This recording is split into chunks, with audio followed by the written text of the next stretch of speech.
Magandang araw mga kaibigan, mga kapatid. Sa ating pagpapatuloy ng ating pag-aaral, The Origin of the Bible Part 6. Ang pag-uusapan po natin ngayon dito sa Part 6 ay ang The Making of the King James Bible. Okay? Nung nakaraang linggo, ang pinag-usapan natin ay yung Bible timeline. Itong picture na ito sa kanan, yung may light green ang background, na pag-usapan na natin to, at ito ay nagsisimula sa 1500 BC to 425 AD. Yan yung nasa kaliwang picture na merong blue frame. Yun yung sakop ng ating napag-aralan. Ngayon naman, dito tayo natapos sa may Vulgate, di ba? Simula sa ibaba, original manuscript. Tapos tayo ay natapos doon sa Vulgate, 400 AD. The Making of the King James Bible. Okay? Kung mapapansin nyo itong picture na ito, na meron siyang numbers na may kulay green. Dito sa bandang kaliwa, number 1 to 15. Okay? Yung 1 to 5 ay napag-usapan na natin. Yung number 5, nakatapat doon yung Vulgate. Okay? Ngayon naman, ang pag-uusapan natin yung 6 to 15. Etong merong rectangular frame na kulay blue. Na yung mga pangalan na yan, Wycliffe, Tyndale, Coverdale, Matthews, Great, Geneva, Bishop, yan, Douay, King James Revised Version, and American Standard. Yung malaking rectangular frame na kulay blue, yung may number na kulay green, 6, 7, 8, 9, 10, 11, 12, hanggang 15. Okay? Yung mga pangalan niya, Wycliffe, Tyndale, hanggang sa American Standard. Lahat yan ay mga English versions of the Bible. Okay? Yung nasa ilalim na number 5, yung Vulgate, Latin version. For almost 1,000 years, the Latin Vulgate Bible is the official Bible of the Roman Church. Okay? Yan yung ginagamit nila. Kaya mapapansin mo, yung Vulgate 400 AD, tapos meron siyang tukod na kulay dilaw na bar na patayo, no? Na vertical bar na kulay yellow, connected doon sa may Douay 1610. Na yan yung ginawa ng Roman Church, yung Douay version of the Bible, na nagkaroon sila ng panibagong version, pero matagal, 1610. Noong 500 AD, the English language began to grow in Western Europe. Okay? So, hanggang sa dumami ng dumami ang nagsasalita ng English language, hanggang kinakailangan na ng mga tao na matuto ng salita ng Diyos sa English language. Pero, ang RC ay hindi nagbibigay pa, o wala pa silang opisyal na English Bible. Yung kasing Latin Vulgate, yun yung kanilang official Bible, pero hindi maintindihan ng mga tao. Okay? So, hindi sila nagbibigay at pinaparusahan nila yung mga taong gumagawa o nagtatranslate at nagtuturo ng English Bible, ng English lesson doon sa Biblia. Ang unang nag-attempt na gumawa ng Biblia ay si Wycliffe noong 1380. Okay, ang laki ng difference from 400 AD to 1380. Diba? May almost 1,000 years din. Okay? Sumunod si Tyndale ang gumawa. Pero bawal yon, kung kaya underground yan, yung paggawa ng Biblia. Si Wycliffe actually hindi niya natapos yung buong Bible, New Testament lang natapos niya, at itinuloy na ng kanyang mga kaibigan. And then si Tyndale ay nakabuo. Nabuo niya yun noong 1525 sa tulong ng ibang mga kaibigan niya. John Wycliffe and William Tyndale were put to death because they translated the Bible into English language. Yun yung mabigat yan. Okay. So, ang reality ay ayaw ng RC na matuto ang mga tao ng salita ng Diyos. Okay? Kasi, pangita rito si Wycliffe at si Tyndale pinatay dahil sila ay nag-translate ng Bible at tinuturo nila yung Bible sa kanilang sariling language. Siyempre, puro mga English people na yung tao, so English yung dapat nilang ituro. At sila ay pinarusahan ng kamatayan. Sila ay itinali doon sa poste, tapos nilagyan ng mga kahoy-kahoy at mga Bible na sinulat nila at iba pang mga kasulatan ng mga papel, at sila ay sinunog dahil sa pag-translate at pagtuturo ng salita ng Diyos in English language. Kung naalala niyo dun sa last part, dun sa part 5, nabanggit ko na si Constantine ay nagpa-print ng 50 Greek Bibles, di ba? Bakit siya nagpa-print ng 50 Greek Bibles from Alexandrian text?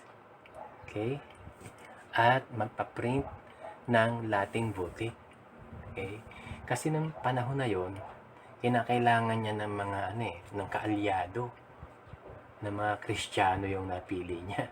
Kung kaya compromise siya na iginawa niya ng mga Bibles yung mga taong yon na galing doon sa Alexandrian text, yung 3 codices, kung naalala nyo. Okay? And then, ito namang Latin Vulgate, kung bakit nagawa to. Curious lang kasi si Constantine na malaman yung mga kwento-kwento sa Biblia, kung kaya pinatranslate niya ang original Hebrew and Greek na kasulatan into Latin para malaman niya yung kwento, para ma-entertain siya, hindi para siya ay matuto at maligtas. In January of 1604, King James called the Hampton Court Conference.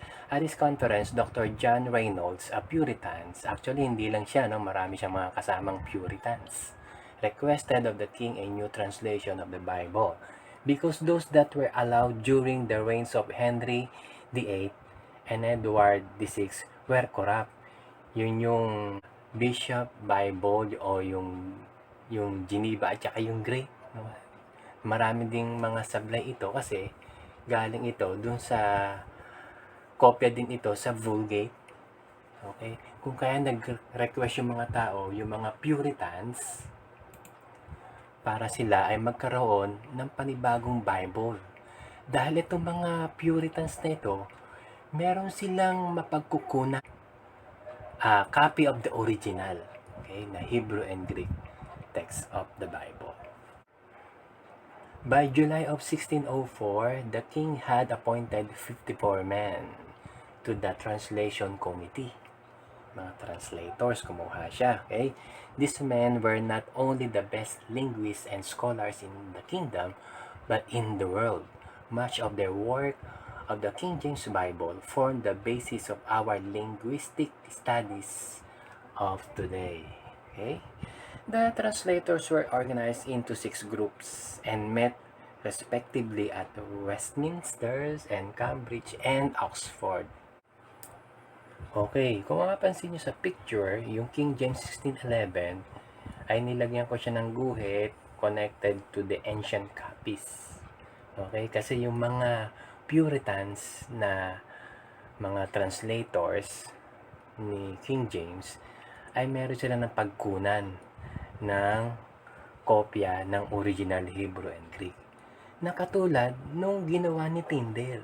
Okay, kaya dito sa connected sa ibaba yung isa pang guhit na galing sa ancient copy, papunta dun kay Tyndale. Meron siyang kopya. Although hindi lahat ng kopya ni Tyndale ay kumpleto, kung kaya nakabase din si Tyndale doon sa Vulgate.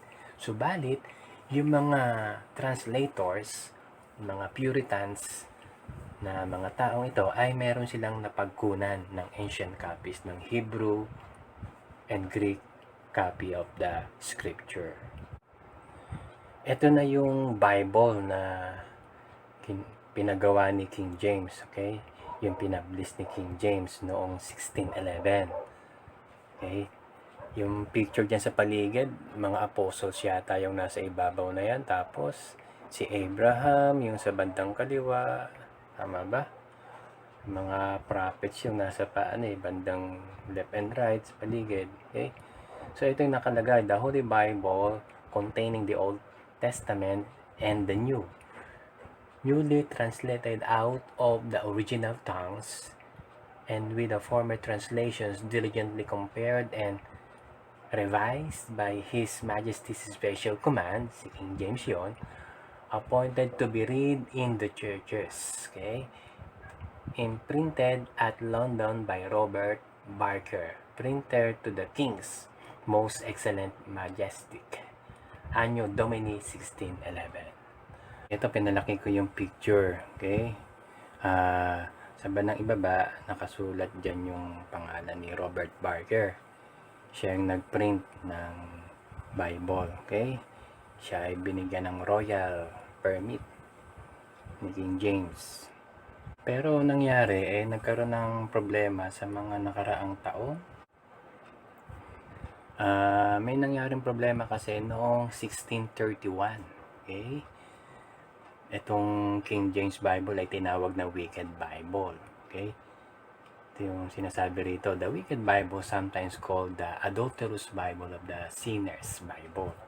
Okay?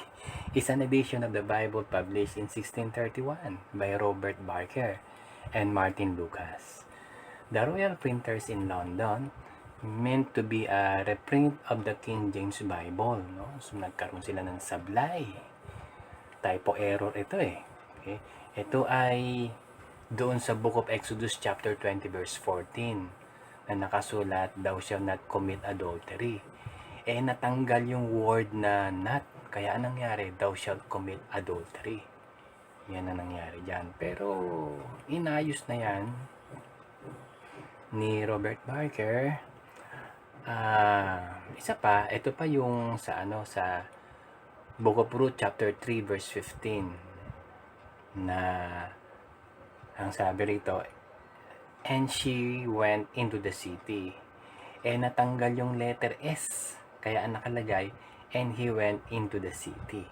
Kaya tinawag siyang he and she Bibles. Okay? Na dapat she yun S-H-E. Kasi si Ruth yung tinutukoy doon, yung babae. Okay? So, anong nangyari dito kay Robert Barker? Siyempre, pinarusahan siya. Nagbayad siya, nakulong siya, at tinanggalan siya ng lisensya mag-print ng Bible. So, nagkaroon na ng iba pang publisher, printer, na inalaw ng Majesty's Command. Of course, yung mga kamalian na yon, hindi yung kasalanan ni King James. Okay? Hindi rin yung kasalanan ng mga translators na ginagamit yan, kundi ni Robert Barker. Okay? So, naayos na naman yan. The 1769 revision. Nagkaroon ng revision for almost from 1611 to 1769, almost mahigit 150 years no? Saka nagkaroon ng revision itong King James, okay? Itong verses na nakasulat dito ay 3 verses, yung first 3 verses of 1 Corinthians 13. Yung unang part ay yung 1769 at yung sa ilalim ay yung 1611 version, okay? At pag binasa mo itong nasa bandang unahan na mga verses, although hindi ka nababasahin, ito yung ginagamit nating verse o yung Bible, yung available ngayon sa panahon natin, itong 1769 version. Yung 1611 na King James ay maraming binagong iba, malaki yung differences ng mga spelling ng salita. At hinighlights ko dito sa ilalim na ito yung 11 sa ilalim eh. Yung nakaputi kasi kulay dilaw yung letters, tapos ginawa kong puti yung ibang spelling. Okay, yung word na speak, tapos yung N, tapos yung angel na capital letter, diba? Dun sa may 1769, small a lang yun, yung angels. Okay, tapos yung word na have, imbis na victory, naging letter U. Okay, so marami pa yung salitang dyan, mapansin mo na dito hindi naman na bago yung mga words, kundi yung spelling ng words at saka yung mga punctuations. Okay, hindi na bago yung meaning ng mga salita, kundi na bago lang spelling. Kasi sa tagal ba naman ng panahon from 1611 to 1769, lahat ng mga languages halos nag-upgrade.